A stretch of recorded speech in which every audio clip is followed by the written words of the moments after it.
お前台本思いついたんじゃねえの？台本の細部までこだわって書きてんに考えてんだよ。書き出すにそれなりに用意必要なんだ。黙って。はい、OK です。で、これの終わりをお願いします。じゃあ、とりあえず、もう一回1話からやりましょう。今度はテープ1個でいくよ。今のが一番うまく打てていや、この寝てここで。上から打つ。いくよ。上。真ん中に手が出てる。もう出てないけど。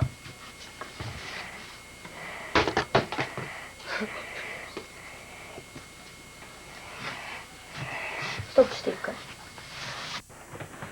俺はバーを見せてやる。おお。ある青年のある物語である。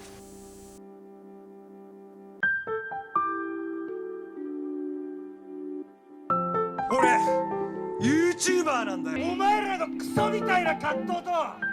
クソみたいな行動、そういうの興味ないんだよ。ポジションで言うとかっこよく言うとプロデューサーみたいな、誰にも分かる言い方で言うと連絡全般交渉決断まで、あとはやっぱ役者としてのことがメインですね。おい、ふけんなよお前。俺兄に虐待されてたんですよとにかく俺一緒にいたくなかった。こじれたんですよね、俺の思春期、その反抗期みたいなのがなんかちょっとこじれて、でも嫌なことがあるととりあえずゆうやを殴るっていう、ドアとかにバンバン当たってのを親父がさすがにやばいと思って他の人にはやらない。私にも反抗しない。全部ゆうやに。外面は全部良くて、ここに全部俺の闇が全部ここに。10、9、8って言われて10秒以内に殴られないと2発殴られて、いまだにだから顎がその顎関節症みたいになってんじゃないかと俺はちょっと思ってるんですけど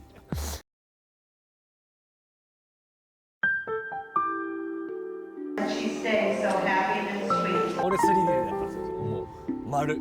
あだ名もコロコロとか。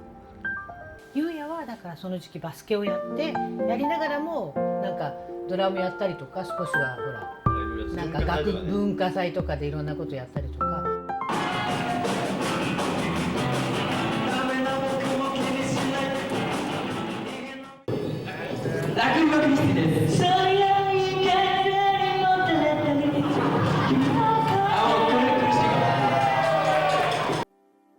今結構兄の影響がやっぱ強いんですけど、中学校の時から人前に出たい、みんなの笑いを取りたい、僕が一番面白いと思っているから出る場所をくれと。ゆうやが中3の時に俺が芝居始めて、でちょうどゆうやも芝居とかやりたいって言ってたんで、あ、じゃあちょっと芝居一緒にやんないか、一番最初の作品はだから一応俺がゆうやを殴りまくってたことへの清算したかったんで、ちょっとそういう話作ろうと思って。やだよじゃねえよ、早く顔出せっつってんだよ。早くしろ早くしろ。その初めてやったそのトロリっていう作品はまさに虐待の話なの。兄ちゃん。兄が絶対なんで、言ったら総理大臣、一般の人に感覚が分かんない、まあ偉い人がいて、で偉い人の意見が納得いかなかったとしても、その誰が見ても偉い人になんかやらないかって言われたら嬉しいんですよ。ああ、主役？あんたたちは分かんないでしょうね。全部本当にあった話なんだよ。実際1000回殴られてんだよ。いろいろあったけど俺は兄のためなら死ねますみたいなセリフがあるんですけど、いや俺もう言えないと、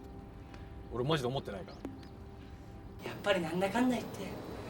兄貴のことが大好きなんだよね。なんでだろう。人前に出るなんかそういう面白いことやるとしたら、そういう専門学校がいっぱいあるらしいぞっていうので日本映画学校ってとこに入るんですけど、2年生のお笑いの授業でお笑いコンビを組んでライブやるんですよ。演劇とお笑いとあと劇団スカッシュの公演をやってて、まあ、兄弟でいつまで一緒にやんのとかっていうのもあって、一緒にやること自体はもうとてつもなく嫌だったんですよ。役者としても伸びないし兄を超えられないじゃないですか、下なんで。そういう意味で別で専門学校とスカッシュ。弟であるがために比べ続けられて、その環境が嫌だっていうので一番あがいた人だと思うんですよ。上手くなりたいからっていうか、高みに登りたいから自分で人を集めて演劇公演をやり始めたりとか、お笑いの公演に出たりとか、まあ、舞台に立つってことが多分好きなんだと思うんですよね。まあ、劇団スカッシュの作品が僕の小さいコミュニティでやっぱ一番面白かったんですよね。やっぱり劇団スカッシュでやってるのかな。劇団スカッシュ以外のその所属する場所とか学校とかはもうやらずに、ここがホームだっていう気持ちで。そこで一番輝くためにすごいあがいてて、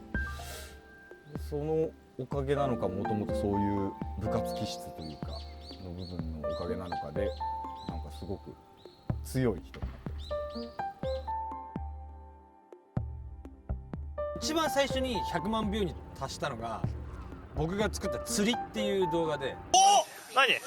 きが来たして嘘マジやばいやばいやばいやばい。視聴者を釣るっていう意味でも釣り100万ビューぐらいいった時はマジか、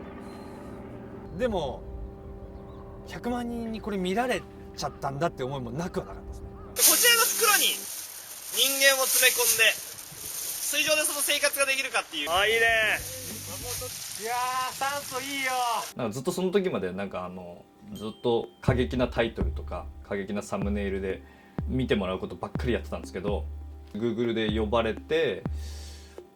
でなんかちょっと真面目にやれと、ブランディングをしっかりしろと。そんなんじゃ舞台にお客さん呼ぼうって言ってるけど舞台にお客さん来ないよと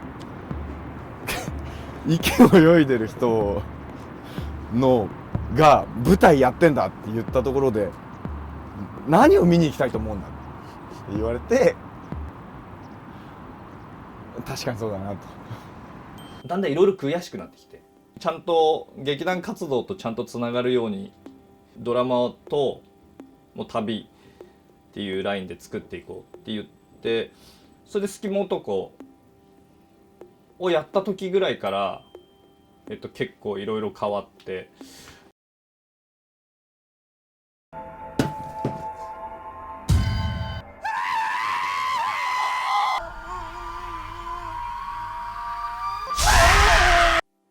隙間男1を配信した後に企業コラボ動画を撮るんですよね。その時にやっぱりすごく不思議な気持ちになる。 What about setting a Guinness World Record? ブランドからお金をもらってお芝居をしてそれを配信する。仕事だなと。やっぱりアルバイトをしないで演劇やりたいって思ってたんで、ちょっと待ってください。駅出て右。もともともう俳優をやりたいと、役者やりたいと、舞台に限らずテレビでも映画でも、もう俺は役者をやりたいんだっていう思いが結構強いんですよね。で YouTube やってるといろんなその連絡をいろんなところと取ったり、他の出演者さんと出演の交渉をしたりっていう役回りを結構やってくれてるので、企業コラボがすごく増えすぎて、優也の仕事の比重がちょっと重くなってっちゃって、ちょっと自分たちの作品だけに集中できないよねって言って、隙間男の時はやっぱちょっとかなりきつかったみたいで、役に集中できないからもうせっかく楽しいのに乗っていけないって言って、僕はもうとにかく自分のことを役者俳優だと思ってるんで、そこに関して飛躍していってるなっていう感覚がないと認められても全く満足できないんですよ。面白い作品作れば再生回数なんてついてくるんだよ。映画とかドラマを超えれないんだったら厳しいのかなと、ほんとつい最近まで思ってたんですけど、秒速ドリーマーを参考にちょっと見てって言われた邦画が3本ぐらいあって、見せ方というかその作品自体がの面白い感、充実感みたいな、これできるかなっていうふうに見てみた時に、撮るのは俺じゃないです、編集するのも俺じゃないんだけど、その他のメンバーだったりこれから増えていくメンバーりすると思うんですけど、始めた頃は絶対無理だと思ってたんですけど、これは可能性あるなって俺も思えたんですよ。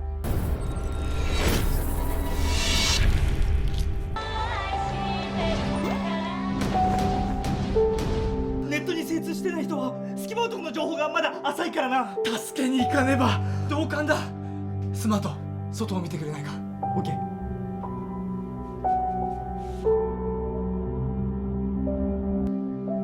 今どこいる？鉄郎いた。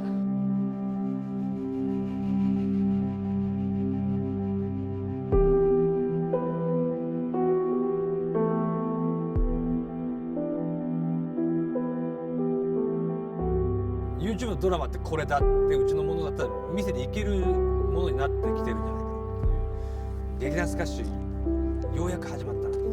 冷やし中華始めましたみたいな。打つぞ。嫌です。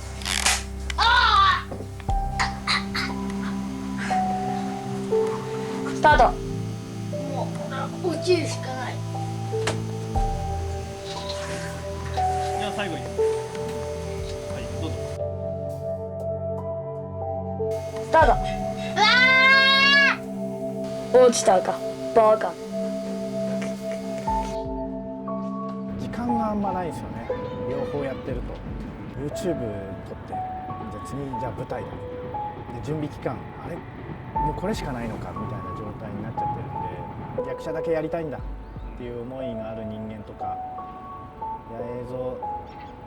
映像だけやりたいんだって思ってるやつもいるでしょうし、電話するふりして「いや出なかった」とかまた嘘ついて空気のように裏めいてたのよ。俺は役者に向いてないと思う。辞めたいと思ってるんだっていう話はしてて、